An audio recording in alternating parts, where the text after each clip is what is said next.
Pope மார்க்கத்தின் தன்மைகளும் நோக்கங்களும். முந்திய ஆண்டுகளை விட தற்காலத்தில் ரோமன் கத்தோலிக்க மார்க்கமானது புராட்டஸ்டாண்டுகளால் மிக அதிகமான ஆதரவுடன் கருதப்படுகிறது. ரோமன் கத்தோலிக்க மார்க்கமானது ஆதிக்கம் அடையாமல் இருந்த நாடுகளில் ரோமன் கத்தோலிக்கவாதிகள் அவர்களது செல்வாக்குகளை ஆதாயப்படுத்திக் கொள்வதற்காக ஒப்புரவாகுதல் என்னும் நடவடிக்கையில் ஈடுபட்டிருந்தனர். போப்பு மார்க்கத்தின் தலைமையிடமிருந்து சீர்திருத்த சபைகளை வேறுபடுத்தியிருந்த கோட்பாடுகளில் ஒரு வேற்றுமையின்மையானது அதிகரித்து கொண்டிருக்கிறது.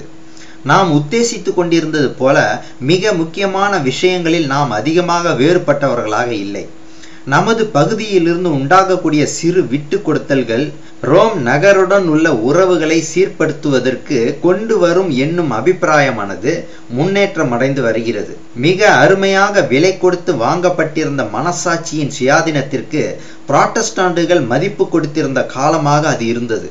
போப்பு மார்க்கத்தை வெறுக்கும்படி அவர்கள் அவர்களுடைய பிள்ளைகளுக்கு கற்றுக் கொடுத்து ரோமன் கத்தோலிக்க மார்க்கத்துடன் இசைவை தேடுவதானது தேவனிடம் உள்ள பக்தி விசுவாசமின்மையாக இருக்கும் என்னும் கருத்தை பற்றி கொண்டிருந்தனர்.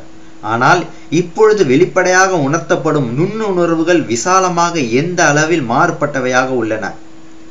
போப்பு மார்க்க ஆதரவாளர்கள் சபை அசுத்தமடைந்துள்ளது என்று அறிவிக்கின்றனர். புராட்டஸ்டாண்டுகள் இந்த அறிவிப்பை ஏற்றுக்கொள்ள விருப்பமுள்ளவர்களாக உள்ளனர். அறியாமையினாலும் இருளினாலும் ஆளுகை செய்யப்பட்டிருந்த நூற்றாண்டுகளில் நிகழ்ந்திருந்த அருவறுப்புகளையும் கீழானவைகளையும் வைத்து இன்றுள்ள சபையை நியாயம் தீர்ப்பது அநீதி என்று அநேகர் வற்புறுத்துகின்றனர்.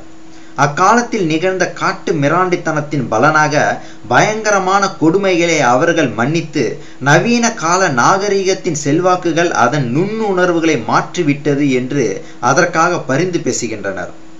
இந்த இருமாப்புள்ள வல்லமையானது 800 வருடங்களாக அது தவறாமை உடையது என்னும் அதன் உரிமைப்பாட்டுதலை முன்வைத்து வந்துள்ளதை இந்த மனிதர்கள் மறந்துவிட்டார்களா? இதுவரை அதை கைவிட்டு விட்டதாக இருப்பதற்கு பதிலாக இந்த உரிமை இதற்கு முன் ஒருபோதும் இல்லாமல் இருந்ததை விட அதிகமான தீர்மானமான விதத்தில் உறுதி செய்யப்பட்டுள்ளது. தான் ஒருபோதும் தவறு செய்ததில்லை, இனிமேலும் தவறு செய்ய போவதும் இல்லை என்று ரோமன் கத்தோலிக்க சபை உறுதியாக அறிவித்துக் கொண்டிருந்த போது கடந்த காலங்களில் அதன் நடத்தையை ஆளுகை செய்திருந்த கொள்கைகளை அனைத்தையும் அதனால் எப்படி மறுக்க முடியும்? தவறாமை உடையது என்னும் தனது உரிமைப்பாட்டுதலை போப்பு மார்க்க சபை ஒருபோதும் விட்டு விலகாது. அதன் பிடிவாதமான கோட்பாடுகளை நிராகரித்தவர்களுக்கு அது செய்துள்ள உபத்திரவத்தை சரியானது என்று அது பற்றி கொண்டிருக்கிறது. மீண்டும் வாய்ப்பு கிடைக்குமானால் அது முன்னர் செய்த செய்கைகளையே திரும்ப செய்யாமல் இருக்குமா? மதசார்பற்ற அரசுகளால் புகுத்தப்பட்டுள்ள கட்டுப்பாடுகள் நீக்கப்பட்டு ரோமன் கத்தோலிக்க சபை அதன் முன்னைய வல்லமையில் மீண்டும் வைக்கப்படட்டும். அப்பொழுது அதன் கொடுங்கோன்மையும் உபத்திரவமும் மீண்டும் விரைவாக எழுப்புதல் அடையும். மனசாட்சியின் சுதந்திரத்தை பற்றிய போப்பு மார்க்க தன்மையின் மனோபாவத்தை பற்றியும் அதன் கொள்கையின் வெற்றியினால் குறிப்பாக அமெரிக்க ஐக்கிய நாட்டை பயமுறுத்தும் ஆபத்துகளை பற்றியும் மிக புகழ்வாய்ந்த ஒரு ஆசிரியர் இவ்வாறு கூறுகிறார். அமெரிக்க ஐக்கிய நாட்டில் உள்ள ரோமன் கத்தோலிக்க மார்க்கத்தின் மீது சுமத்தப்படும் பயம், குறுகிய மனப்பான்மை அல்லது சிறுபிள்ளைத்தனம் என்று கூறும் ஏராளமானவர்கள் உள்ளனர். அப்படிப்பட்டவர்கள் நமது சுதந்திரமான அமைப்புகளுக்கு விரோதமாக உள்ள எந்த சுபாவத்தையும் ரோமன் கத்தோலிக்க மார்க்கத்தில் காண்பதில்லை அல்லது அதன் வளர்ச்சியில் வரவிருக்கும் தீமை எதையும் காணவில்லை. அப்படியானால் முதலில் நாம் ரோமன் கத்தோலிக்க சபையின் அடிப்படை கொள்கைகளில் சிலவற்றை நமது அரசின் அடிப்படை கொள்கைகளுடன் ஒப்பிட்டு பார்ப்போமாக. அமெரிக்க ஐக்கிய நாட்டின் அரசியல் அமைப்பானது மனசாட்சியின் சுதந்திரத்திற்கு உத்தரவாதம் அளிக்கிறது. அதைவிட அருமையானதும் அடிப்படையானதுமான வேறு எதுவும் இல்லை. 1854 வருடம் ஆகஸ்ட் மாதம் 15ஆம் தேதி 9வது போப்பு பயஸ் என்பவர் அவரது சபை நிர்வாகிகளுக்கான சுற்றறிக்கை கடிதத்தில் இவ்விதமாக குறிப்பிட்டுள்ளார். மனசாட்சியின் சுதந்திரத்தை பாதுகாப்பதற்காக செயலாற்றப்பட்ட கீழ்த்தரமான தவறுகள் மிக்க கோட்பாடுகள் அல்லது போதனைகள் பெரும் கொள்ளை நோய் போன்ற தவறாக ஒரு நாட்டில் எல்லாவற்றையும் விட மிகவும் அதிகமாக பயப்பட வேண்டிய பெரிய கொள்ளை நோயாக உள்ளது என்று குறிப்பிட்டார். அதே போப் 1864 வருடம் டிசம்பர் 8ஆம் தேதியில் எழுதிய அவரது சபை நிர்வாகிகளுக்கான சுற்றறிக்கை கடிதத்தில் மனசாட்சி, இறைவனை தொழுகின்ற விதம் ஆகியவைகளில் இருக்க வேண்டிய சுதந்திரத்தை வலியுறுத்துபவர்களையும் சபை பலாத்காரத்தை செயல்படுத்தாது என்ற நிலையை கொண்டிருந்தவர்களையும் சபித்தார். அமெரிக்க ஐக்கிய நாட்டிலுள்ள ரோமன் கத்தோலிக்க சபையின் சமாதான பிரியமான குரலின் தன்மையானது அதன் மன மாற்றத்தை அர்த்தப்படுத்தவில்லை. அது உதவியற்றதாக இருக்கும் இடத்தில் சகிப்புத்தன்மை உடையதாக இருக்கிறது. எதிர்க்கட்சியினர் எந்தவிதமான ஆபத்துமின்றி கத்தோலிக்க உலகத்திற்கு மாற்றப்படக்கூடியவரை மத சுதந்திரம் சாதாரணமாக சகித்து கொள்ளப்படுகிறது என்று ஓகோனார் என்னும் ரோமன் கத்தோலிக்க பேராயர் கூறுகிறார். இத்தாலி, ஸ்பெயின் போன்ற கிறிஸ்தவ நாடுகளில் மத புரட்டும் நம்பிக்கை இன்மையும் உதாரணமாக எங்கு மக்கள் அனைவரும் ரோமன் கத்தோலிக்கர்களாக இருக்கிறார்களோ, எங்கு கத்தோலிக்க மதம் அந்த நாட்டின் முக்கியமான சட்டமாக இருக்கிறதோ, அங்கு மற்ற குற்றங்களுக்கு கொடுக்கப்படும் தண்டனை இதற்கும் கொடுக்கப்படுகிறது என்று செயின்ட் லூயிஸின் தலைமை பேராயர் ஒரு தடவை கூறினார். ரோமன் கத்தோலிக்க சபையில் உள்ள ஒவ்வொரு கர்தினாலும் பேராயரும் போப்புவுடன் உள்ள ராஜபக்திக்கு செய்யும் பிரமாணத்தில் கீழ்காணும் வாசகங்கள் உள்ளன. நமது கர்த்தராய் இருக்கிற போப்புவிற்கும் லார்ட் பாப் அல்லது அவருக்கு பின் வரக்கூடியவருக்கும் எதிராக உள்ள மத புரட்டுகளையும் பிரிந்து செல்லும் தன்மைகளையும் கலகக்காரர்களையும் என்னால் எந்த அளவுக்கு முடியுமோ அந்த அளவுக்கு நான் உபத்திரவப்படுத்தி எதிர்ப்பேன். ரோமன் கத்தோலிக்க சமூகத்தில் மெய்யான கிறிஸ்தவர்கள் இருக்கிறார்கள் என்பது உண்மையாகும். ஆயிரக்கணக்கானவர்கள் அவர்களுக்கு கிடைத்துள்ள மேலான ஒலிக்கு தக்கதாக தேவனுக்கு ஊழியம் செய்கின்றனர். தேவனுடைய வார்த்தையினிடத்திற்கு நடத்தும் பாதை அவர்களுக்கு அனுமதிக்கப்படாததினால் அவர்கள் சத்தியத்தை அறியாதவர்களாக உள்ளனர். உயிரோட்டமான இருதய பூர்வமான ஆராதனைக்கும் வீணான சடங்குகளுக்கும் இடையில் உள்ள வேற்றுமைகளை அவர்கள் ஒருபோதும் கண்டதில்லை. மாயமும் அதிருப்தியும் மிக்க ஒரு விசுவாசத்தில் கற்பிக்கப்பட்டிருக்கும் இந்த ஆத்துமாக்களை மிகுந்த மென்மையான இரக்கத்துடன் தேவன் பார்க்கிறார். இவர்களை சூழ்ந்துள்ள கடினமான இருளை ஊடுருவி ஒளிக்கதிர்கள் செல்ல தேவன் வகை செய்வார். அவர் சத்தியத்தை இயேசுவில் உள்ளபடி அவர்களுக்கு வெளிப்படுத்துவார். அநேகர் அவருடைய மக்களுடன் இன்னும் சேர்ந்து நிற்க வேண்டியவர்களாக உள்ளனர். ஆனால் ரோமன் கத்தோலிக்க மார்க்கம் ஒரு அமைப்பாக இதற்கு முன் அதன் வரலாற்றில் இருந்ததை விட இப்போது கிறிஸ்துவின் சுவிசேஷத்துடன் அதிக இசைவுள்ளதாக இல்லை. புராட்டஸ்டாண்ட் சபைகள் பெரும் இருளில் உள்ளன. அப்படி இல்லாவிட்டால் அவைகள் காலங்களின் அடையாளங்களை அறிந்திருக்கும். ரோமன் கத்தோலிக்க மார்க்கம் அதன் திட்டங்களிலும் செயல்முறைகளிலும் வெகு தூரம் எட்டக்கூடியதாக இருக்கிறது. உலகத்தை கட்டுப்படுத்தும் வல்லமையை மீண்டும் ஆதாயப்படுத்திக் கொள்ளவும் உபத்திரவத்தை மறுபடியும் நடைமுறைப்படுத்தவும் புராட்டஸ்டாண்ட் மார்க்கம் செய்துள்ள அனைத்தையும் இல்லாமல் செய்யவும் பயங்கரமும் தீர்மானமும் உள்ள ஒரு போராட்டத்திற்கு என்று ஆயத்தம் செய்ய அது தனது ஒவ்வொரு கருவியையும் செயல்படுத்தி அதன் செல்வாக்கை பிரிவுபடுத்தி அதன் வல்லமையை அதிகப்படுத்தி கொண்டிருக்கிறது. ரோமன் கத்தோலிக்க மார்க்கம் எல்லா பக்கங்களிலும் அனுகூலமடைந்து வருகிறது. புராட்டஸ்டாண்ட் நாடுகளில் அதன் சிறிதும் பெரிதுமான ஆலயங்களின் எண்ணிக்கையானது மிகவும் அதிகமாகி வருவதை காணுங்கள். புராட்டஸ்டாண்டுகளால் அமெரிக்காவின் மிக விசாலமாக பங்கு கொள்ளப்பட்டுள்ள இடத்தில் அதன் கல்லூரிகளுக்கும் மடாலயங்களுக்கும் கிடைத்து வரும் மக்கள் மதிப்பை பாருங்கள். இங்கிலாந்தில் சமய சடங்கு முறை வளர்ந்து வருவதையும் ரோமன் கத்தோலிக்க மார்க்கத்திற்கு அடிக்கடி மக்கள் சபை மாறி செல்லுவதையும் கவனியுங்கள்.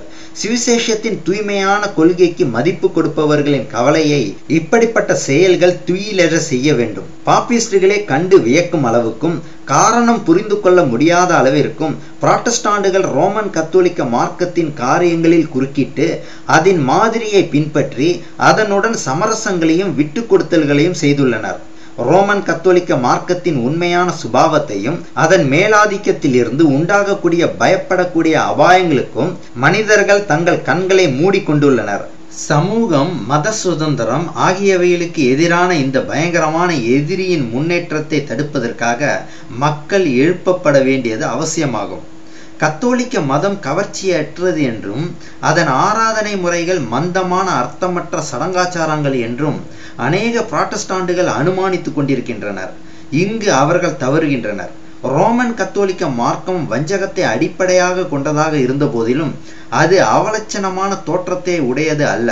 ரோமன் கத்தோலிக்க சபையின் சமய சடங்குகள் ஆழமாக உள்ளதை தொடக்கூடிய சடங்காச்சாரங்களால் அதன் ஆடம்பரமும் பகட்டு மிக்க வெளி தோற்றமும் பக்தி வினயமான சடங்குகளும் மக்களின் புலன்களை வசீகரித்துக் கொள்வதால் காரணங்களை அறியும் சத்தத்தையும் மனசாட்சியையும் அவை மௌனப்படுத்தி விடுகின்றன. கண்கள் கவர்ந்திழுக்கப்படுகின்றன. பிரம்மாண்டமான ஆலயங்கள், கம்பீரமான ஊர்வலங்கள், தங்கமயமான பலிபீடங்கள், அணிகலன்களால் அலங்கரிக்கப்பட்ட புண்ணிய ஸ்தலங்கள், சிறப்பான சித்திரங்கள், கண் கவரும் சிற்ப வேலைப்பாடுகள் ஆகியவைகள் அழகின் மீதுள்ள வாஞ்சையை கவர்கின்றன. செவிகளும் கவர்ந்திழுக்கப்படுகின்றன. இவைகள் நிகரற்றவையாக உள்ளன.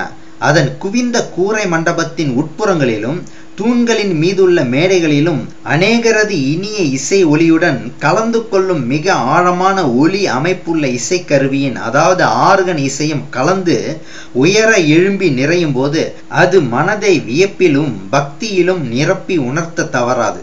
இந்த பிரகாசமான வெளி அலங்காரம், ஆடம்பரம், சடங்கு ஆகியவை பாவத்தால் நோயுற்று இருக்கும் ஆத்மாவை கேலி மட்டுமே செய்கிறதும் அல்லாமல் அதன் உட்புறம் கரைமிக்கதாக உள்ளது என்பதற்கு ஒரு சான்றாகவும் உள்ளது. கிறிஸ்துவின் மார்க்கம் அதற்கு இவ்விதமாக கவர்ச்சி அவசியம் என்று சிபார்சி செய்வதில்லை. சிலுவையில் இருந்து வீசும் ஒளியினால் மெய்யான கிறிஸ்தவம் தூய்மையும் வசீகரமும் உள்ளதாக காட்சியளிக்கிறது.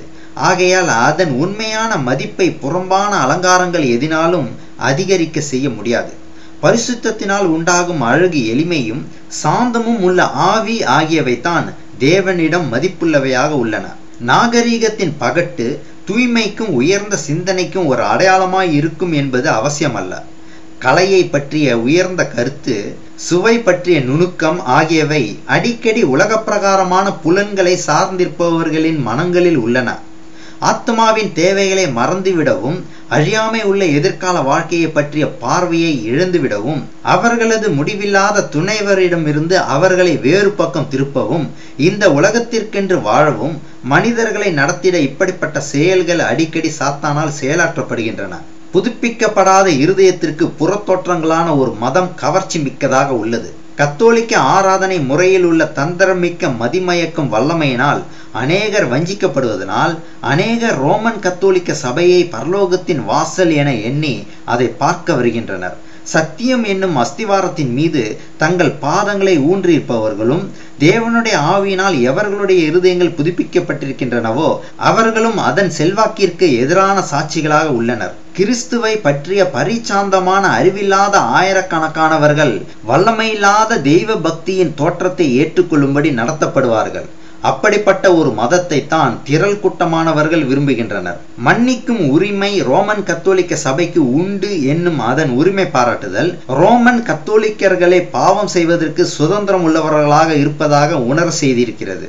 பாவ அறிக்கை செய்யாமல் அதனால் உள்ள மன்னிப்பு அனுமதிக்கப்பட மாட்டாது என்னும் சட்டமும் தீமை செய்வதற்கு உரிமம் வழங்கியிருக்கிறது. விழுந்து போயிருக்கும் மனிதனின் முன் முழங்காலில் நின்று தனது ரகசியமான எண்ணங்களையும் மனோபாவங்களையும் பாவ அறிக்கை செய்வதற்காக இருதயத்தை திறப்பவன் தனது மனித தன்மையை தரம் தாழ்த்தி அவனது ஆத்மாவின் மேன்மை மிக்க தூண்டுதல்கள் ஒவ்வொன்றையும் தரக்குறைவு செய்கிறான். தனது வாழ்க்கையில் உள்ள பாவங்களை தவறு செய்யக்கூடிய சாவுக்கேதுவான மதுபானத்திலும் காம விகாரங்களிலும் அடிக்கடி ஈடுபடும் ஒரு குருவானவரிடம் விவரிப்பதினால் அவனது சுபாவத்தின் தரம் கீழாக்கப்படுவதுடன் அதன் பலனாக அவன் தீட்டுள்ளவனாகிறான். தேவனை பற்றிய அவனது எண்ணங்கள் விழுந்து போன இனத்தின் சாயலாக கீழாக்கப்படுகிறது. ஏனென்றால் அந்த குருவானவர் தேவனின் பிரதிநிதியாக நிற்கிறார். மனிதனிடமே மனிதன் பாவ அறிக்கை செய்தல் என்பது உலகத்தை தீட்டுப்படுத்தி அதன் இறுதி அழிவுக்கு அதனை தகுதிப்படுத்த ஒழுங்கியிருந்த தீமையின் ரகசியமான ஊற்றாக இருக்கிறது. அப்படி இருந்தும் சுய விருப்பத்தின்படி நடக்க பிரியப்படும் ஒருவனுக்கு ஆத்மாவை தேவனிடம் திறப்பதை விட சாவுக்குரிய ஒரு உடன் மனிதனிடம் பாவ அறிக்கை செய்வது அவனுக்கு மகிழ்ச்சி தருவதாக உள்ளது. பாவத்தை விட்டு விலகுவதை விட பாவ பரிகார செயல்களை செய்வது என்பது மானிட இயல்புக்கு அதிகமான சுவையுள்ளதாக உள்ளது. மாம்சத்தின் இச்சைகளை சிலுவையில் அறைவதை விட இரட்டு உடுத்தி உடலை துன்புறுத்தி பாவ பரிகார செயல்களை செய்வதற்கு எளிதாக இருக்கிறது. கிறிஸ்துவின் நுகத்திற்கு முன் அதை சுமப்பதற்காக குனிவதை விட மாம்சத்திற்குரிய இருதயம் சுமக்க விரும்பும் நுகம் அதிக பாரமானதாக உள்ளது. ரோமன் கத்தோலிக்க சபைக்கும் யூத சபைக்கும் இடையில் கிறிஸ்துவின் முதலாம் வருகையின் போது நன்கு தெரியக்கூடிய ஒருமித்த தன்மை இருக்கிறது.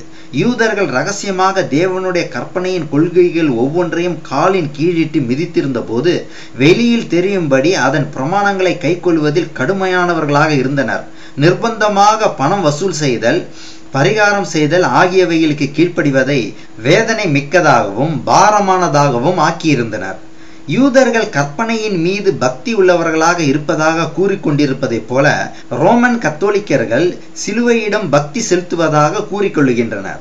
சிலுவை எவரை சுட்டிக்காட்டுகிறதோ அவரை தங்களுடைய வாழ்க்கையில் அவர்கள் மறுதலித்துக் கொண்டிருக்கும் போதே கிறிஸ்துவின் பாடுகளின் அடையாளத்தை அவர்கள் உயர்த்துகின்றனர். போப்பு மார்க்கவாதிகள் சிலுவையை அவர்களது ஆலய கட்டிடங்களின் மீதும் அவர்களது பீடங்களின் மீதும் அவர்களது உடைகளின் மீதும் வைக்கின்றனர். அவர்களது விருதுகளின் அடையாளமாக சிலுவை எங்கும் காணப்படுகிறது. வெளியரங்கமாக அது எங்கும் மேன்மைப்படுத்தப்படுகிறது. ஆனால் புத்தியில்லாத சடங்காச்சாரமாகிய திருப்பலி பூசையின் கீழும் தவறான விளக்கங்களிலும் கடுமையான தண்டனைகளின் கீழும் கிறிஸ்துவின் போதனைகள் புதைக்கப்பட்டுள்ளன. மத விரோதமிக்க யூதர்களை பற்றிய இரட்சகரின் வார்த்தைகள் அதைவிட அதிக வலிமையுடன் ரோமன் கத்தோலிக்க தலைவர்களுக்கு பொருத்தமாக உள்ளன. சுமப்பதற்கரிய பாரமான சுமைகளை கட்டி மனுஷர் தோள்களின் மேல் சுமத்துகிறார்கள், தாங்களோ ஒரு விரலினாலும் அவைகளை தொடமாட்டார்கள். மத்தேயு 23:4. சபையின் உயர் மட்டத்தில் உள்ளவர்கள் சுகபோகத்திலும் புலன்களை மகிழ்ச்சிவிக்கும் செயல்களிலும் ஈடுபட்டு கொண்டிருக்கும் போது மனசாட்சி உள்ள ஆத்துமாக்கள் எதிர்ப்புக்குள்ளான ஒரு தேவனுடைய கோபத்தை பற்றிய தொடர்ச்சியான திகிலில் வைக்கப்பட்டுள்ளனர்.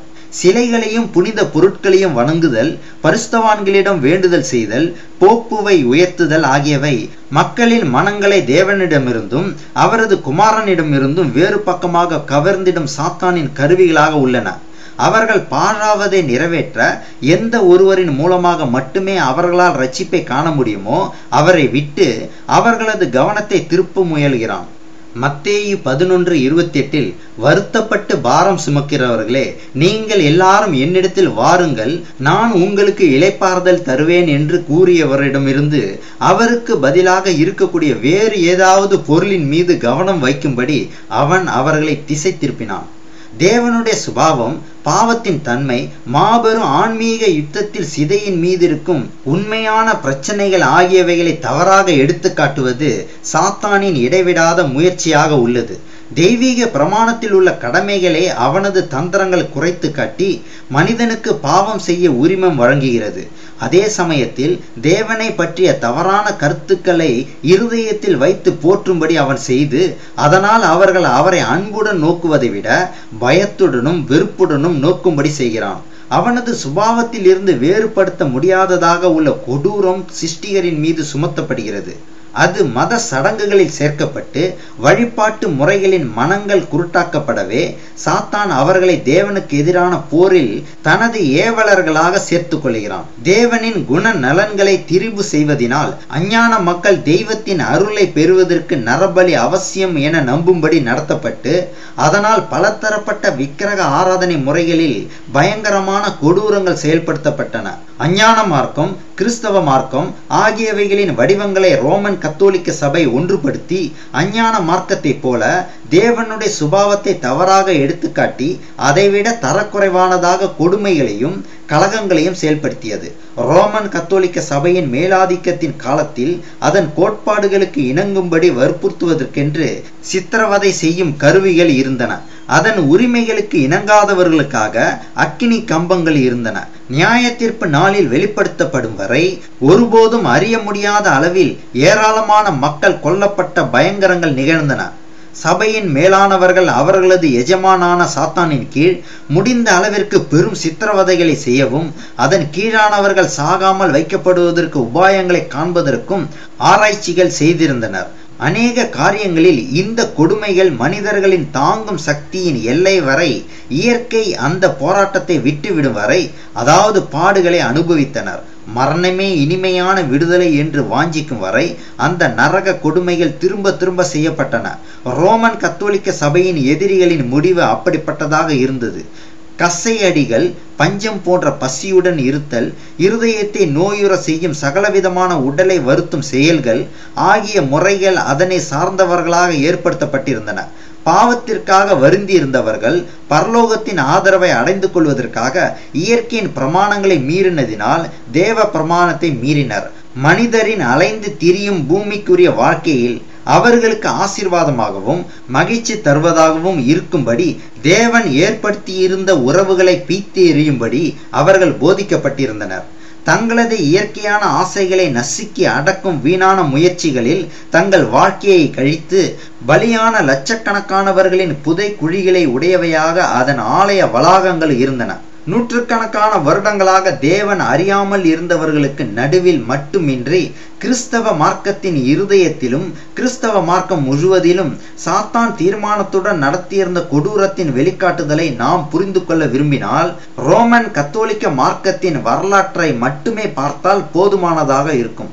தேவனுக்கு கௌரவ குறைவையும் மனிதனுக்கு துர்பாக்கியமான நிலைமையையும் கொண்டு வரும் அவனது, அதாவது சாத்தானின் நோக்கத்தை இந்த பிரம்மாண்டமான வஞ்சகமிக்க கத்தோலிக்க அமைப்பின் மூலமாக தீமையின் பிரபு அடைந்து கொள்கிறான். தன்னை மறைத்துக் கொள்வதில் அவன் எவ்விதமாக வெற்றி பெறுகிறான் என்பதையும் சபை தலைவர்களின் மூலமாக அவன் தன் வேலையை நிறைவேற்றுவதையும் நாம் காணும்போது அவன் வேதாகமத்தின் மீது ஏன் இந்த அளவுக்கு வெறுப்புள்ளவனாக இருக்கிறான் என்பதை நாம் நன்கு புரிந்து கொள்ளலாம். அந்த புத்தகம் வாசிக்கப்பட்டால் ஆண்டவரின் அன்பும் கிருபையும் வெளிப்படுத்தப்பட்டுவிடும். அதன் மூலமாக மனிதர்களில் ஒருவரின் மீதும் இந்த பாரமான சுமைகளை அவர் வைப்பதில்லை என்பதும் காணப்பட்டுவிடும். அவர் கேட்பதெல்லாம் ஒரு நொறுங்குண்ட இருதயம், தாழ்மையும் கீழ்ப்படிதலும் உள்ள ஒரு ஆவியும் மட்டும்தான். பரலோகத்திற்கு பொருத்தமானவர்களாவதற்காக ஆண்களும் பெண்களும் மடாலயங்களுக்குள் தங்களை தாங்களாகவே அடைத்து வைத்துக் கொள்ள வேண்டும் என்று இயேசு பெருமான் அவருடைய வாழ்க்கையில் உதாரணம் கொடுத்ததில்லை. அன்பும் அனுதாபமும் நசுக்கப்பட வேண்டும் என்று அவர் ஒருபோதும் போதிக்கவில்லை. இரட்சகரின் இருதயம் அன்பினால் நிறைந்தொழுகி கொண்டிருந்தது. சன்மார்க்கத்திற்குரிய பூரணத்தை நோக்கி மனிதன் எந்த அளவிற்கு நெருங்குகிறானோ அவனது புலன்கள் அந்த அளவிற்கு தெளிவுள்ளவையாகவும் பாவத்தை பற்றிய உணர்வு கூர்மையானதாகவும் ஆகி துயரப்படுபவர்களின் மீதுள்ள அவனுடைய அனுதாபம் மிகுந்த ஆழமும் உடையதாகிறது. போப்பு தன்னை கிறிஸ்துவின் பதிலாளி என்று உரிமை பாராட்டிக் கொள்கிறார். ஆனால் இரட்சகரின் சுபாவத்துடன் அவரது சுபாவம் எவ்விதமாக ஒப்பிடக்கூடியதாக இருக்கிறது? கிறிஸ்துவை பரலோகத்தின் தேவன் என்று வணங்காததற்காக மனிதர்களை சிறைச்சாலைக்கும் சித்திரவதை செய்யும் கருவிக்கும் அவர் அனுப்பியதாக எப்போதாவது அறியப்பட்டுள்ளதா? அவரை ஏற்றுக்கொள்ளாதவர்களை மரண தண்டனைக்கு அவர் உட்படுத்தும் சத்தம் எப்போதாவது கேட்டதுண்டா? ஒரு கிராமத்தின் சமாரிய மக்களால் அவர் ஏற்றுக்கொள்ளப்படாமல் அலட்சியம் செய்யப்பட்ட போது அப்போஸ்தலனாகிய யோவான் கோபத்தால் நிறைந்து, ஆண்டவரை எலியா செய்தது போல வானத்திலிருந்து அக்கினி இறங்கி இவர்களை அழிக்கும்படி நாங்கள் கட்டளையிட உமக்கு சித்தமா என்ற போது இயேசு அவரது சீஷனை இரக்கத்துடன் பார்த்து அவனது கடினமான ஆவியை கண்டித்து கொண்டு, மனுஷகுமாரன் மனுஷருடைய ஜீவனை அழிக்கிறதற்கு அல்ல ரட்சிக்கிறதற்கே வந்தார் என்றார். லூக்கா 9:54-56 வரை உள்ள வசனங்களில் காணலாம். தன்னை கிறிஸ்துவின் பதிலாளி என்று கூறிக்கொள்ளுபவரின் ஆவியிலிருந்து கிறிஸ்து வெளிக்காட்டியிருந்த ஆவி எப்படி வித்தியாசமானதாக இருக்கிறது? ரோமன் கத்தோலிக்க சபை அது இழைத்த பயங்கரமான கொடூரங்களின் ஆவணங்களை மன்னிப்பு தெரிவித்தல் என்பதால் மறைத்து கொண்டு ஒரு அழகான தோற்றத்தை முன்னணியில் வைக்கிறது. அது கிறிஸ்துவை போன்ற உடைகளை தனக்கு அணிந்து கொண்டுள்ளது. ஆனால் அது மாற்றம் அடையாததாகவே உள்ளது. கடந்த காலத்தில் போப்பு மார்க்கத்தினிடம் இருந்த கொள்கைகள், இருண்ட காலங்களில் உருவாக்கப்பட்டிருந்த கோட்பாடுகள் இன்றும் தொடர்ந்து செயலாற்றுகிறது. ஒருவரும் தங்களை தாங்களாகவே வஞ்சித்துக் கொள்ள வேண்டாம். சீர்திருத்த காலத்தில் போப்பு மார்க்கத்தின் அக்கிரமங்களை வெளியில் எடுத்துக்காட்ட தங்களுடைய உயிர்களுக்கு ஆபத்தான நிலையிலும் தேவனுடைய மனிதர்களாய் இருந்த புராட்டஸ்டாண்டுகள் விரைவாக தயாராகி கொண்டிருந்தனர். அரசர்கள் மீதும் இளவரசர்கள் மீதும் அது கொண்டிருந்த அகந்தையும் கர்வமும் மிக்க மேலாதிக்கமான அதே எண்ணங்களை தன்னிடம் கொண்டிருந்தது. தேவனின் சிறப்புரிமையை தனது என்று உரிமை பாராட்டுகிறது. அது மனித சுயாதீனத்தை நசுக்கி உன்னதமானவருடைய பரிசுத்தவான்களை கொலை செய்திருந்த போது அதனிடம் இருந்ததை விட அதன் ஆவி இப்பொழுது கொடூரத்திலும் எதேச்சாதிகாரத்திலும் குறைவானதாக இல்லை. விசுவாச துரோகம் முந்தி நேரிட்டு கேட்டின் மகனாகிய பாவ மனுஷன் வெளிப்பட்டால் ஒழிய அந்த நாள் வராது. அவன் எதிர்த்து நிற்கிறவனாயும் தேவன் எண்ணப்படுவது எதுவோ ஆராதிக்கப்படுவது எதுவோ அவை எல்லாவற்றிற்கும் மேலாக தன்னை உயர்த்துகிறவனாயும் தேவனுடைய ஆலயத்தில் தேவன் போல் உட்கார்ந்து தன்னைத்தான் தேவன் என்று காண்பிக்கிறவனாயும் இருப்பான். 2 தெசலோனிக்கேயர் 2ஆம் அதிகாரம் 3-4 வசனங்கள். போப்பு மார்க்கத்தை பற்றி தீர்க்கதரிசனம் எவ்விதமாக அறிவிக்கப்பட்டிருந்ததோ அதை போலவே கடைசி காலத்தின் மருள விழுகையாகவும் அது இருக்கிறது. தன்னுடைய நோக்கத்தை சிறப்பாக நிறைவேற்ற எந்த சுபாவத்தை எடுத்துக்கொள்ள வேண்டுமோ அதை எடுத்துக்கொள்வது அதன் கொள்கையின் ஒரு பகுதியாகும். ஆனால் பச்சோந்தியின் மாறுபட்ட தோற்றங்களுக்கு இடையில் மாறுபடாத அதன் பாம்பின் விஷத்தை அது மறைத்து வைக்கிறது. மத புரட்டுகளினால் உண்டாயிருக்கும் விசுவாசத்தையும் வாக்கு தத்தத்தையும் கை கொள்ள வேண்டிய அவசியம் நமக்கு இல்லை என்று அது அறிவிக்கிறது. 1000 வருடங்களாக பரிசுத்தவான்களின் இரத்தத்தினால் ஆவணங்களில் எழுதப்பட்டுள்ள இந்த வல்லமை இப்பொழுது கிறிஸ்துவின் சபையின் ஒரு பகுதி என்று ஏற்றுக்கொள்ளப்படுமா? முற்காலத்தில் இருந்ததை விட ரோமன் கத்தோலிக்க மார்க்கம் இப்பொழுது புராட்டஸ்டாண்ட் மார்க்கத்திலிருந்து வேற்றுமை குறைவுள்ளதாக இருக்கிறது என்னும் கருத்தை புராட்டஸ்டாண்ட் நாடுகள் காரணமில்லாமல் முன் வைக்கவில்லை. ஒரு மாற்றம் நிகழ்ந்திருக்கிறது. ஆனால் அந்த மாற்றம் ரோமன் கத்தோலிக்க மார்க்கத்தில் நிகழவில்லை. உண்மையாக இப்போதுள்ள புராட்டஸ்டாண்ட் மார்க்கத்தை ஒத்தது போல் ரோமன் கத்தோலிக்க சபை தோன்றுகிறது. ஏனெனில் சீர்திருத்த காலத்திலிருந்து புராட்டஸ்டன்ட் மார்க்கமானது அந்த அளவிற்கு சீரழிந்து உள்ளது. புராட்டஸ்டாண்ட் சபைகள் உலகத்தின் ஆதரவை தேடிக் கொண்டிருக்கும் போது தவறான உதாரத்துவம் அவர்களது கண்களை குருடாக்கிவிட்டது. தீமைகள் அனைத்தையும் நன்மைகள் என நம்புவதில் தவறில்லை என்பதில் உள்ள தவறை அவர்கள் காணாமல் அதன் பலனாக முடிவில் அவர்கள் நல்லவைகளை எல்லாம் தீயவைகள் என்பார்கள். பரிசுத்தவான்களுக்கு ஒரு விசை ஒப்புவிக்கப்பட்ட விசுவாசத்தின் தற்காப்பிற்கு நிற்பதற்கு பதிலாக அவர்கள் இப்பொழுது இதற்கு முன் இருந்ததை போல ரோமன் கத்தோலிக்க சபையிடம் அதற்கு எதிராக கொண்டிருந்த அன்பற்ற கருத்திற்காக அவர்களது மத வெறிக்காக மன்னிப்பு கேட்டுக் கொண்டிருக்கின்றனர். ரோமன் கத்தோலிக்க மார்க்கத்தின் மீது எவ்விதமான ஆதரவும் காட்டாமல் நோக்குபவர்களில் ஒரு பெரும் வகுப்பினர் அதன் வல்லமையையும் அதன் செல்வாக்கினால் உண்டாகும் ஆபத்தை பற்றியும் பயமற்றவர்களாக உள்ளனர். மத்திய காலத்தில் நிலவியிருந்த அறிவின்மை, சன்மார்க்க இருள், ரோமன் கத்தோலிக்க மார்க்கத்தின் பிடிவாதமான கொள்கைகள், மூட நம்பிக்கைகள், ஒடுக்குதல்கள் ஆகியவை பரவுவதற்கு சாதகமாக இருந்தன. ஆனால் நவீன காலத்தில் உள்ள பெரும் நுண்ணறிவு, எங்கும் பரவி இருக்கும் பொது அறிவு, மத சம்பந்தமான காரியங்களில் அதிகரித்து வரும் சுதந்திர மனப்பான்மை ஆகியவைகள் சகிப்பு தன்மை இன்மையையும் கொடுங்கோன்மையையும் புத்துயிர் பெறவிடாமல் தடுக்கின்றன என்று அநேகர் கூறுகின்றனர். அறிவொளியை அடைந்துள்ள இக்காலத்தில் இப்படிப்பட்ட காரியங்கள் இருக்கும் என்னும் எண்ணமே சிரிக்கும்படியாக உள்ளது. நுண்ணறிவு, சன்மார்க்கம், மதம் ஆகியவைகளை பற்றிய அதிகரித்த ஒளி இந்த தலைமுறைகளின் மீது வீசுகிறது என்பது உண்மைதான். தேவனுடைய பரிசுத்த வார்த்தைகள் அடங்கிய திறந்த பக்கங்களில் பரலோகத்தில் இருந்துள்ள ஒளி உலகத்தின் மீது வீசியிருக்கிறது. ஆனால் எந்த அளவிற்கு ஒளி அதிகமாக கொடுக்கப்பட்டிருக்கிறதோ அந்த அளவிற்கு புரட்டுகள் செய்பவர்களிடம் அல்லது நிராகரிப்பவர்களிடம் இருள் அதிகமாகும். ஜெபத்துடன் கூடிய ஒரு வேதாகம் ஆராய்ச்சி செய்வது மட்டுமே புராட்டஸ்டாண்டுகளுக்கு போப்பு மார்க்கத்தின் உண்மையான சுபாவத்தை காட்டி அதை வெறுக்கவும் அதை விட்டு விலகவும் காரணமாக அமையும். அநேகர் தங்களது சொந்த அகந்தையினால் மிகுந்த ஞானம் உள்ளவர்களாக இருந்து சத்தியத்திற்குள் நடத்தி செல்லப்படுவதற்கு அவர்கள் தாழ்மையுடன் தேவனை தேட வேண்டும் என்னும் தேவை இல்லை என்ற உணர்வுள்ளவர்களாக உள்ளனர். தங்களது அறிவின் விசாலத்தில் அவர்கள் பெருமைப்பட்டு கொண்டிருந்தாலும் அவர்கள் வேத வாக்கியங்கள், தேவனுடைய வல்லமை ஆகிய இரண்டை பற்றியும் அறிவில்லாதவர்களாக உள்ளனர். அவர்களது மனசாட்சியை அமைதிப்படுத்த ஏதாவது ஒரு பொருள் வேண்டுமென்று ஆவிக்குரியதாக இல்லாததையும் கீழ்த்தரமானதையும் அவர்கள் தேடிக் கொண்டிருக்கின்றனர். அவர்கள் விரும்புவது என்னவெனில் தேவனை நினைக்கும் ஒரு மார்க்கம் என்னும் பெயரில் உள்ள தேவனை மறுக்கும் பாதையின் மார்க்கம்தான். இப்படிப்பட்டவர்களின் தேவைகள் அனைத்தையும் சந்திப்பதற்கு போப்பு மார்க்கம் நன்கு பொருந்துவதாக உள்ளது. ஏறத்தாழ உலகம் முழுவதையும் தழுவி கொண்டிருக்கும் மனித இனத்தின் வகுப்பினருக்காக தங்களது சொந்த புண்ணியங்களினால் ரட்சிக்கப்படுபவர்கள் என்றும் தங்களது பாவத்தில் ரட்சிக்கப்படுபவர்கள் என்றும் இரு வகுப்பினருக்காக அது ஆயத்தம் செய்யப்பட்டுள்ளது. அந்த வல்லமையின் ரகசியம் இங்குதான் உள்ளது. போப்பு மார்க்கத்தின் வெற்றிக்கு பெரும் அறிவின் அடர்த்தியான இருண்ட நாள் மிக சாதகமானது என்று சுட்டிக்காட்டப்பட்டிருந்தது. அப்படி இருந்த போதிலும் பெரும் அறிவின் ஒளிமிக்க நாளும் அதற்கு சமமாக அதன் வெற்றிக்கு சாதகமாக உள்ளது என்பதற்கான நடைமுறை விளக்கம் தரப்பட்டுள்ளது. கடந்த காலங்களில் மனிதர்கள் தேவனுடைய வார்த்தை இல்லாதவர்களாக இருந்தபோதும் அவர்களது கண்கள் குருடானவையாக மூடியிருந்தன. ஆயிரக்கணக்கானவர்கள் அவர்களுடைய கால்களுக்கு வஞ்சக வலைகள் விரிக்கப்பட்டிருப்பதை காணாமல் கண்ணியில் வீழ்ந்தனர். விஞ்ஞானம் தவறாக அழைக்கும் மனித ஊகங்களின் கண்கூசும் ஒளியினால் கண்கூசி போன அநேகர் உள்ளனர். அவர்கள் அந்த வல்லமையை அறியாமல் குருடர்களைப் போல கண்களை மூடிக்கொண்டு அதற்குள் நேராக செல்லுகின்றனர்.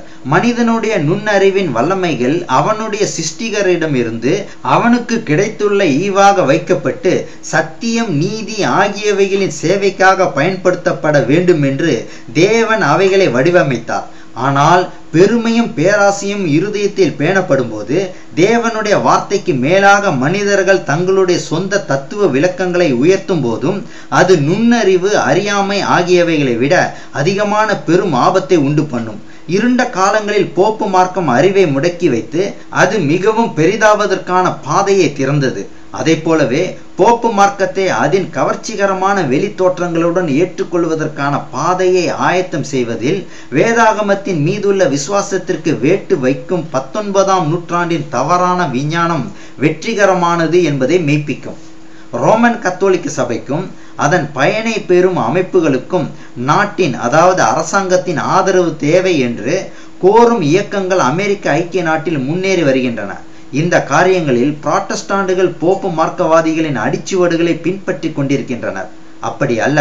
பழைய உலகத்தில் ரோமன் கத்தோலிக்க சபை இழந்துவிட்ட மேலாதிக்கத்தை புராட்டஸ்டாண்ட் அமெரிக்காவில் மீண்டும் ஆதாயப்படுத்தும் கதவை புராட்டஸ்டாண்டுகள் ரோமன் கத்தோலிக்க சபைக்கு திறந்து கொண்டிருக்கின்றனர். ஞாயிறு ஆசரிப்பை வற்புறுத்தும் யோசனைதான் இந்த இயக்கத்தின் தலையாய பொருளாக உள்ளது என்பது உண்மையாகும்.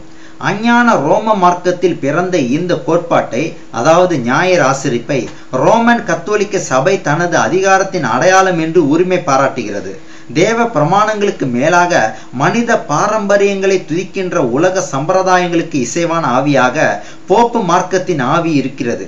இது புராட்டஸ்டாண்ட் சபைகளில் பரவி அவைகளுக்கு முன்னமே போப்பு மார்க்கம் செய்திருந்த ஞாயிற்றுக்கிழமையை உயர்த்துதல் என்னும் அதே செயலை செய்யும்படி அவைகளை அதாவது புராட்டஸ்டாண்டுகளை நடத்திருக்கிறது. விரைவில் வரவிருக்கும் போட்டியில் அமர்த்தப்பட உள்ள ஏது கரங்களை பற்றி வாசகர் புரிந்து கொள்ள வேண்டுமானால் கடந்த காலத்தில் இதே நோக்கத்திற்காக ரோமன் கத்தோலிக்க சபைகள் பயன்படுத்திய கருவிகளின் ஆவணங்களை தேடி பார்க்க வேண்டும். போப்பு மார்க்கவாதிகளும் புராட்டஸ்டாண்டுகளும் இணைந்த அவர்களது பிடிவாதமான கோட்பாடுகளை நிராகரிப்பவர்களுடன் அவர்கள் எவ்விதமாக நடந்து கொள்வார்கள் என்பதை வாசகர் அறிய விரும்பினால் ஓய்வு நாளுக்கும் அதை பாதுகாப்பு செய்திருந்தவர்களுக்கும் நேராக ரோமன் கத்தோலிக்க மார்க்கம் வெளிக்காட்டியிருந்த ஆவியை அவர்கள் பார்க்கட்டும். கிறிஸ்தவ உலகத்தின் மேன்மை மிக்க அந்தஸ்தை அஞ்ஞான பண்டிகை அதாவது ஞாயிறு ஆசரிப்பு அடைந்து கொண்டதற்கு அரச கட்டளைகள், பொதுக்குழுக்கள், மத சார்பற்ற வல்லமையால் தாங்கப்பட்ட சபை சட்டங்கள் ஆகியவை படிக்கட்டுகளாக இருந்தன. ஞாயிறு ஆசரிப்பை வற்புறுத்தும் முதலாவது பொது நடவடிக்கையானது கான்ஸ்டன்டைன் அரசனால் செயல்படுத்தப்பட்ட சட்டமாகும். வணக்கத்திற்குரிய சூரியனின் நாளில் அதாவது ஞாயிற்றுக்கிழமையில் நகர்வாழ் மக்கள் அனைவரும் ஓய்ந்திருக்க வேண்டும் என்று இந்த கட்டளை கட்டாயப்படுத்துகிறது. ஆனால் நாட்டுப்புற மக்கள் தங்களுடைய விவசாய பணிகளை தொடர அது அனுமதித்தது. உண்மையில் இது ஒரு புறஜாதியாரின் சட்டமாக இருந்த போதிலும் அந்த பேரரசன் பெயரளவில் கிறிஸ்தவ மார்க்கத்தை தழுவிய போது அது வலியுறுத்தப்பட்டது. தெய்வீக அதிகாரத்திற்கு பதிலாக இந்த அரச கட்டளை போதுமானது அல்ல என்று மெய்ப்பிக்கப்படும் போது இளவரசர்களின் ஆதரவை தேடி இருந்தவரும் கான்ஸ்டன்டைன் அரசனின் சிறப்பான நண்பனும் முகஸ்துதி காரணமாய் இருந்த யூசுப்பியஸ் என்னும் பேராயர் கிறிஸ்து ஓய்வு நாளை ஞாயிற்றுக்கிழமைக்கு மாற்றிவிட்டார் என்னும் உரிமையை முன் நகர்த்தினர். இந்த புதிய கோட்பாட்டிற்கு ஆதாரமான சாட்சியாக ஒரு வேத வசனம் கூட அவரால் சமர்ப்பிக்கப்படவில்லை. அதன் தவறான தன்மையை யூசிப்பியஸே தன்னை அறியாமல் அறிக்கை செய்ததுடன் அந்த மாற்றத்திற்கான உண்மையான ஆசிரியர் யார் என்பதையும் சுட்டிக்காட்டுகிறார். ஓய்வு நாளில் செய்யப்பட வேண்டிய பணிகளாக எவைகள் இருந்தனவோ அவைகள் அனைத்தையும் அவை எவையாக இருந்தாலும் அவைகளை நாங்கள் கர்த்தருடைய நாளுக்கு அதாவது ஞாயிற்றுக்கிழமைக்கு மாற்றிவிட்டோம்.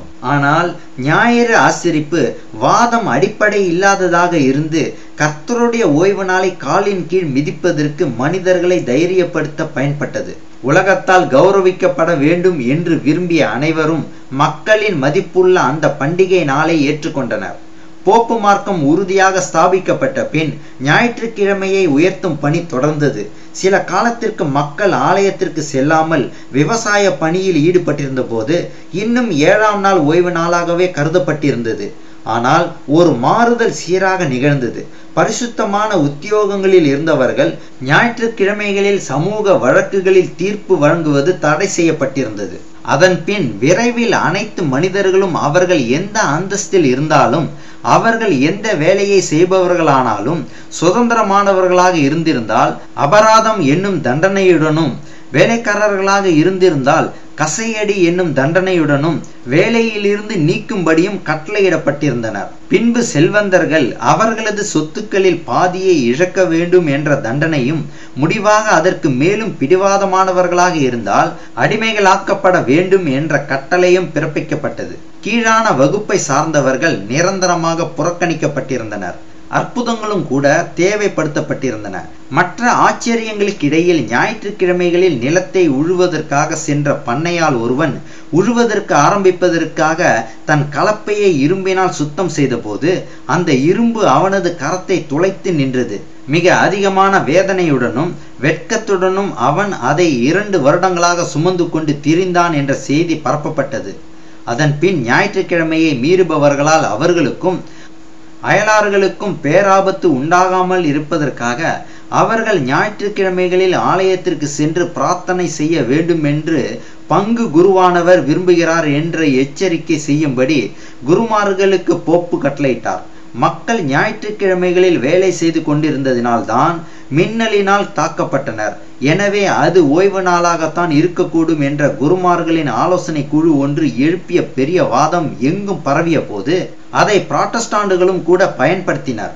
அந்த நாளின் மீதான அலட்சியத்தின் மீதுள்ள தேவனுடைய அதிருப்தி எவ்வளவு அதிகமானதாக இருக்கிறது என்பது வெளியரங்கமாய் இருக்கிறது என்று குருமார்கள் கூறினார்கள். அதற்கு பின் அந்த நாளுக்கு, அதாவது ஞாயிறு ஆசரிப்பிற்கு கொடுக்கப்பட்டிருக்க வேண்டிய மேன்மை கிறிஸ்தவ மார்க்கத்தின் உயர்விற்காக வரவிருக்கும் காலத்தில் அதிகமான பக்தியுடன் ஆசரிக்க குருமார்களும் ஊழியக்காரர்களும் அரசர்களும் இளவரசர்களும் விசுவாசமுள்ள மக்கள் அனைவரும் தங்களுடைய அதிகமான முயற்சியை பயன்படுத்த வேண்டும் என்றும் ஒரு வேண்டுகோள் விடுக்கப்பட்டது.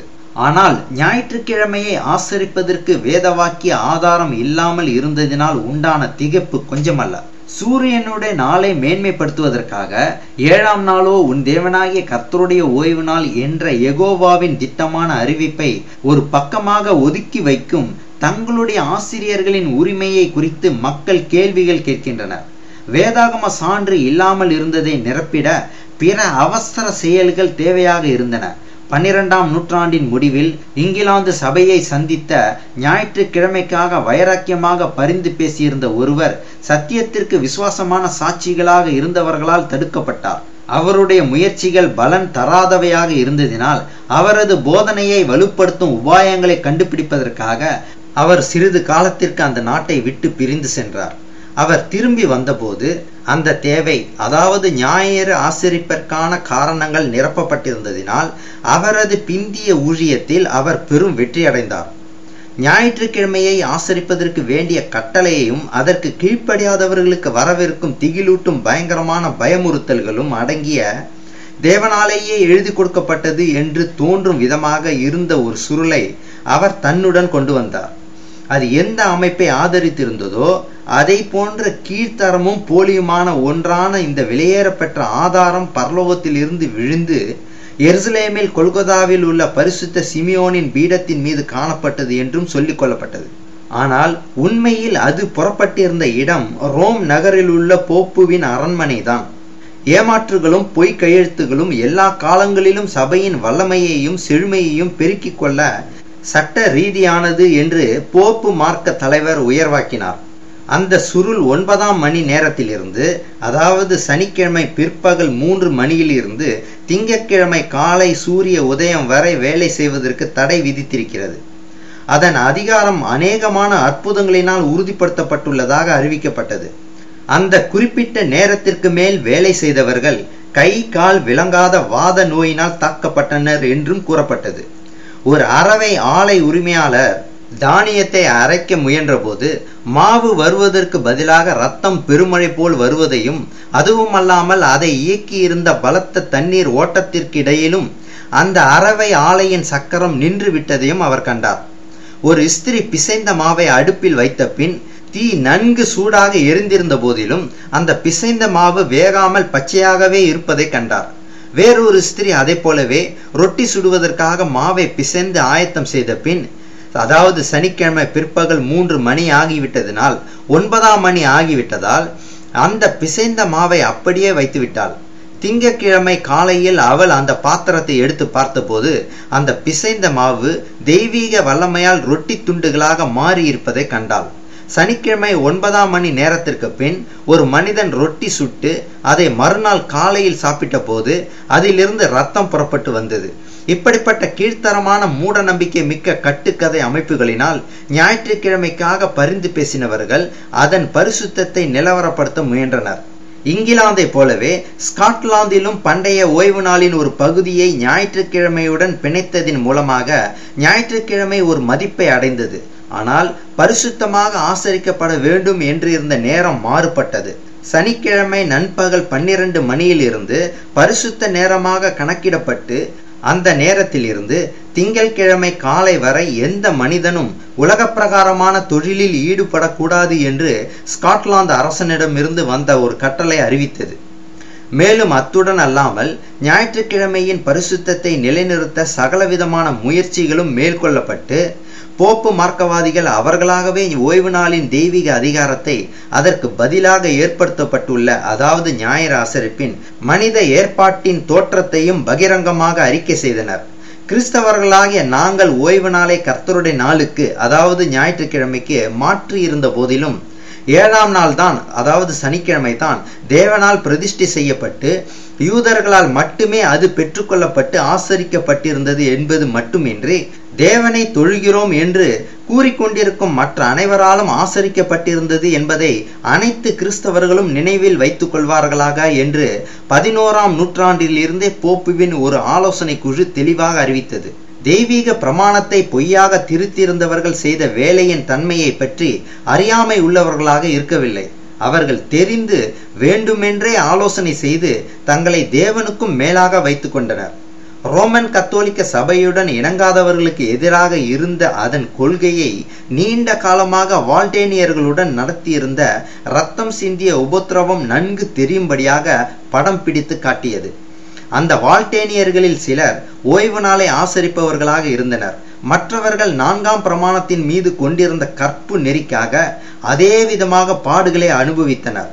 எத்தியோப்பியா, அபிசீனியா ஆகிய சபைகளின் வரலாறு சிறப்பான முக்கியத்துவம் உடையவையாக உள்ளன. இருண்ட காலங்களின் துயருக்கிடையில் மத்திய ஆசியாவில் இருந்தவர்களாக இருந்ததினால் தங்களுடைய விசுவாசத்தை செயல்படுத்துவதில் அநேக நூற்றாண்டுகளாக அவர்கள் சுதந்திரத்தை அனுபவித்தனர். இறுதியில் அவர்கள் இருப்பதை ரோமன் கத்தோலிக்க சபை அறியவே அபிசீனிய பேரரசன் போப்பு கிறிஸ்துவின் பதிலாளி என அறிக்கை செய்ய கவர்ந்திழுக்கப்பட்டான். ஏனைய சலுகைகள் பின்தொடர்ந்தன. கடுமையான தண்டனையின் கீழ் ஓய்வு நாளை ஆசரிப்பதை தடை செய்யும் ஒரு அரச கட்டளை பிறப்பிக்கப்பட்டது. விரைவில் போப்பு மார்க்கத்தின் கொடுங்கோன்மை வேதனை தரும் நுகமாக ஆனபடியால் அபிசீனியர்கள் அதை தங்களது கழுத்தில் இருந்து உடைத்து போட தீர்மானித்தனர். பயங்கரமான ஒரு போராட்டத்திற்கு பின் ரோமன் கத்தோலிக்கர்கள் அவர்களது ஆளுகையிலிருந்து விரட்டி அடிக்கப்பட்ட பின் பண்டைய விசுவாசம் மீண்டும் புதுப்பிக்கப்பட்டது. அந்த சபையினர் தங்களின் சுதந்திரத்தில் மகிழ்ந்தனர். ரோமன் கத்தோலிக்க சபையிடமிருந்து அறிந்து கொண்ட அதன் வஞ்சகம், கொடுங்கோன்மை ஆகியவைகளை அவர்கள் ஒருபோதும் மறக்கவில்லை. அவர்கள் தங்களுடைய தனிப்பட்ட ராஜ்யத்துக்குள் ஏனைய கிறிஸ்தவ உலகத்தால் அறியப்படாதவர்களாக இருந்ததில் அவர்கள் திருப்தி உள்ளவர்களாக இருந்தனர். போப்பு மார்க்கத்தின் முழுமையான மருள விழுகைக்கு முன் அவை ஓய்வு நாளை ஆசரித்தன. தேவனுடைய கற்பனைக்கு கீழ்ப்படிந்து அவர்கள் 7ஆம் நாளை ஆசரித்திருந்த போது சபையின் சம்பிரதாயத்திற்கு ஒத்த விதத்தில் அவர்கள் ஞாயிற்றுக்கிழமையில் வேலை செய்வதை தவிர்த்திருக்கின்றனர். ரோமன் கத்தோலிக்க சபை அதன் ஏற்பாட்டின் வல்லமையை அடைந்து கொண்ட பின் தனது சொந்த நாளை உயர்த்துவதற்காக தேவனுடைய ஓய்வு நாளை காலின் கீழிட்டு மிதித்தது. ஆனால் ஆப்பிரிக்க சபைகள் ஏறத்தாழ 1000 வருடங்கள் இந்த மருள விழுகையில் பங்கு பெறாதவையாக இருந்தன. அவைகள் ரோமன் கத்தோலிக்கர்களுக்கு கீழ் கொண்டு வரப்பட்ட போது அவர்கள் மெய்யான ஓய்வு நாளை ஓரமாக வைத்துவிட்டு தவறான ஓய்வு நாளை ஆசரிக்கும்படி வற்புறுத்தப்பட்டனர்.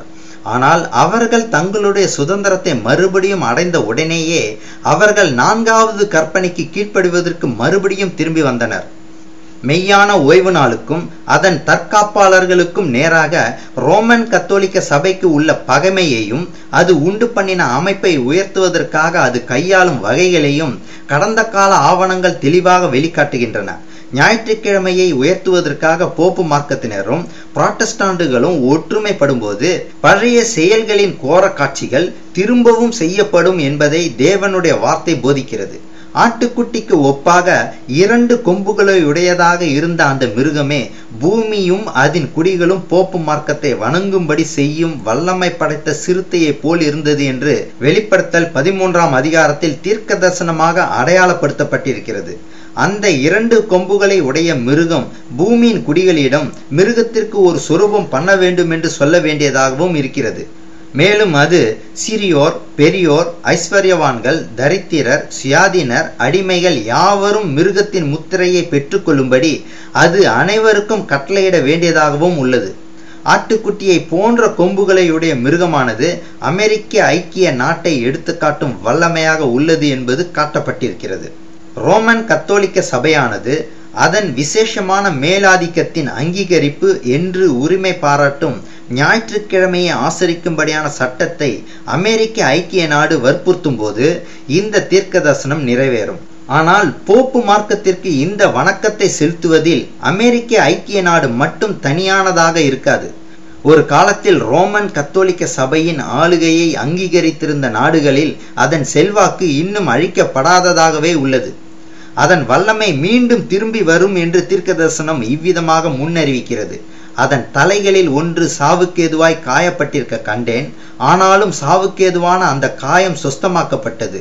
பூமியில் உள்ள யாவரும் ஆச்சரியத்தோடு அந்த மிருகத்தை பின்பற்றினர். வெளிப்படுத்தல் 13:3. போப்பு மார்க்கத்திற்கு கிபி 1798 உண்டான வீழ்ச்சியை சாவுக்கேதுவான காயம் என்பதாக சுட்டிக்காட்டுகிறது. அதன் பின் ஆனாலும் சாவுக்கேதுவான அந்த காயம் சுஸ்தமாக்கப்பட்டது. பூமியில் உள்ள யாவரும் ஆச்சரியத்தோடு அந்த மிருகத்தை பின்பற்றினார்கள் என்று வெளிப்படுத்தல் 13:3 தீர்க்கதரிசி கூறுகிறார். கிறிஸ்துவின் 2வது வருகை வரை பாவ மனிதன் தொடருவான் என்று பவுல் தெளிவாக கூறுகிறார். 2 தெசலோனிக்கேயர் 2ஆம் அதிகாரம் 8ஆம் வசனம். காலத்தின் முடிவு வரை அவன் தனது வஞ்சக செயலை தொடர்ந்து கொண்டு செல்வான். ஜீவ புஸ்தகத்தில் பேரெழுதப்பட்டிராத பூமியின் குடிகள் யாவரும் அதை வணங்குவார்கள் என்று வெளிப்படுத்தின விசேஷம் 13ஆம் அதிகாரம் 8ஆம் வசனத்தில் வெளிப்படுத்தல்காரர் போப்பு மார்க்கத்தை குறிப்பிட்டு கூறுகிறார். ரோமன் கத்தோலிக்க சபையின் அதிகாரத்தை முற்றிலுமாக சார்ந்திருக்கும் ஞாயிற்றுக்கிழமை ஏற்பாட்டிற்கு கொடுக்கப்படும் மேன்மையினால் போப்பு மார்க்கம் பழைய புதிய உலகம் ஆகிய 2 வணக்கத்தையும் பெற்றுக்கொள்ளும். 19ஆம் நூற்றாண்டின் மத்திய காலத்தில் இருந்த அமெரிக்க ஐக்கிய நாட்டில் உள்ள தீர்க்க தரிசன மாணவர்கள் இந்த சாட்சியை உலகத்திற்கு கொடுத்திருக்கிறார்கள். இப்பொழுது நடந்து கொண்டிருக்கும் நிகழ்ச்சிகளில் இந்த முன்னறிவிப்பின் நிறைவேறுதலை நோக்கிய ஒரு முன்னேற்றம் வேகமாக நிகழ்வது காணப்படுகிறது. போப்பு மார்க்கத்தினரிடம் ஞாயிறு ஆசரிப்பிற்கான தெய்வீக அதிகாரத்தின் சான்றுகள் எதுவும் இல்லை. அவர்கள் தேவனுடைய பிரமாணங்களின் இடத்தை நிரப்ப அற்புதங்களை கற்பனை செய்து அமைத்துக் கொண்டார்கள். அதை போலவே புராட்டஸ்டாண்ட் ஆசிரியர்களிடமும் ஞாயிறு ஆசிரிப்பிற்கான வேத வாக்கிய ஆதாரம் எதுவும் இல்லாத போது தெய்வீக அதிகாரம் இருப்பதாக உரிமை பாராட்டி கொண்டிருக்கின்றனர். ஞாயிற்றுக்கிழமை ஓய்வு நாளை மனிதர்கள் மீறுவதற்காக அவர்களை தேவனுடைய நியாய தீர்ப்பு சந்திக்கும் என்று வற்புறுத்தி திரும்ப திரும்ப கூறும் என்பதானது ஏற்கனவே வற்புறுத்தப்பட்டு கொண்டிருக்கிறது. ஞாயிறு ஆசரிப்பை வற்புறுத்தும் ஒரு இயக்கமானது மிகவும் விரைவாக முன்னேறி கொண்டிருக்கிறது. ரோமன் கத்தோலிக்க சபை அதன் ஞானத்தின் நுட்பமான தந்திரத்திலும் ஆச்சரியப்படக்கூடியதாக இருக்கிறது. எப்படி இருக்க வேண்டும் என்பதை அறியக்கூடியதாக அது உள்ளது. புராட்டஸ்டாண்ட் சபைகள் தவறான ஓய்வு நாளை ஏற்றுக்கொள்வதனால், அதாவது ரோமன் கத்தோலிக்க சபைக்கு தனக்கு வணக்கம் செலுத்துகின்றன என்பதை அறிந்து கடந்து போன காலத்தில் அதை, அதாவது ஞாயிறு ஆசரிப்பை நிர்பந்திப்பதற்காக ரோமன் கத்தோலிக்க மார்க்கம் பயன்படுத்திய அதே உபாயத்தை கையாளுவதற்கு புராட்டஸ்டாண்ட் மார்க்கமும் ஆயத்தம் செய்து கொண்டிருப்பதை கண்டு ரோமன் கத்தோலிக்க சபை தனது வேலைக்காக காத்து கொண்டிருந்தது. சத்தியத்தின் ஒளியை நிராகரிப்பவர்கள் தான் தவறாமை உடையது என்ற தனது பாணியை அமைத்து கொண்ட வல்லமையின் உதவியை அதனிடமிருந்து தோன்றிய அமைப்பை, அதாவது ஞாயிறாசரிப்பை உயர்த்துவதன் மூலம் நாடுவார்கள். இந்த வேளையில் புராட்டஸ்டாண்டுகளுக்கு உதவ ரோமன் கத்தோலிக்க சபை எவ்விதமாக உடனே வரும் என்பதை பற்றிய கருத்தை சொல்லுவது கடினமானது அல்ல. சபைக்கு கீழ்ப்படியாமல் இருப்பவர்களுடன் எவ்விதமாக நடந்து கொள்ள வேண்டும் என்பதை பற்றிய காரியத்தில் போப்பு மார்க்க தலைவர்களை விட எவர்கள் நன்கு அறிந்துள்ளனர்? போப்புவின் கட்டுப்பாட்டின் வல்லமையின் கீழ் அவரது விருப்பங்களுக்கென்று சேவை செய்வதற்காக உலகளாவிய விரிந்து பரந்த கிளைகளுடன் வடிவமைக்கப்பட்டுள்ள ஒரு விசாலமான அமைப்பை உடையதாக ரோமன் கத்தோலிக்க சபை உள்ளது. உலகில் உள்ள ஒவ்வொரு நாட்டிலும் உள்ள அதன் பல லட்சக்கணக்கான தொடர்பாளர்கள் தாங்கள் அனைவரும் போப்புவுடன் உள்ள உறவை தாங்களாகவே பற்றி கொள்ள வேண்டும் என்று திட்டமாக கற்பிக்கப்பட்டிருக்கின்றனர். அவர்களது தேசியம் அல்லது அரசு எதுவாக இருந்தாலும் சரி, மற்ற எல்லாவற்றையும் விட தங்களுடைய சபையின் அதிகாரத்தை தான் மேலானதாக கருதக்கூடியவர்களாக இருந்தாக வேண்டும். தங்களுடைய நாட்டின் மீது உள்ள பக்தி விசுவாசத்திற்காக அவர்கள் சத்திய பிரமாணம் செய்திருந்தாலும் ரோமன் கத்தோலிக்க சபைக்கு விரோதமாக இருக்கக்கூடிய ஒவ்வொரு உறுதிமொழிக்கும் பின்னால் அவைகளை பலனற்றதாக்குகின்ற ரோமன் கத்தோலிக்க சபைக்கு கீழ்ப்படிதல் என்னும் உறுதிமொழியும் உள்ளது. ஞாயிற்றுக்கிழமையை உயர்த்துதல் என்னும் பணியில் உள்ள ரோமன் கத்தோலிக்க சபையின் உதவியை ஏற்றுக்கொள்ள முன்மொழியும் வேலையை புராட்டஸ்டாண்டுகள் செய்யும் போது தாங்கள் செய்வது என்ன என்பதை அவர்கள் அறியாதவர்களாக உள்ளனர்.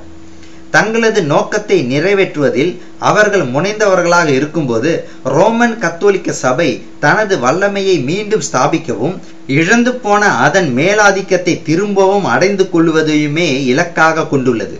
தனக்கு ஒரு நிற்குமிடத்தை ஆதாயப்படுத்தி கொண்ட பின்னர் இளவரசர்கள், மக்கள் ஆகியோரின் அழிவிலும் கூட தனது இலக்கை நோக்கி முன்னேறி கொள்வதற்காக பிற நாடுகளின் காரியங்களில் மறைமுகமாக உட்புகும் அதன் சாமர்த்தியம், விடாப்பிடியான முயற்சிகள் ஆகியவை பற்றி வரலாறு சாட்சி பகருகிறது. கிபி 1204 மூன்றாவது இன்னசென்ட் என்னும் போப் அரகான் நாட்டின் அரசனாயிருந்த 2ஆம் பீட்டர் என்பவனிடமிருந்து கீழ்கண்ட அசாதாரணமான வாக்குறுதியை பலவந்தமாகவே வாங்கி கொண்டார். அந்த வாக்குறுதியில் பின்வரும் வாசகங்கள் உள்ளன.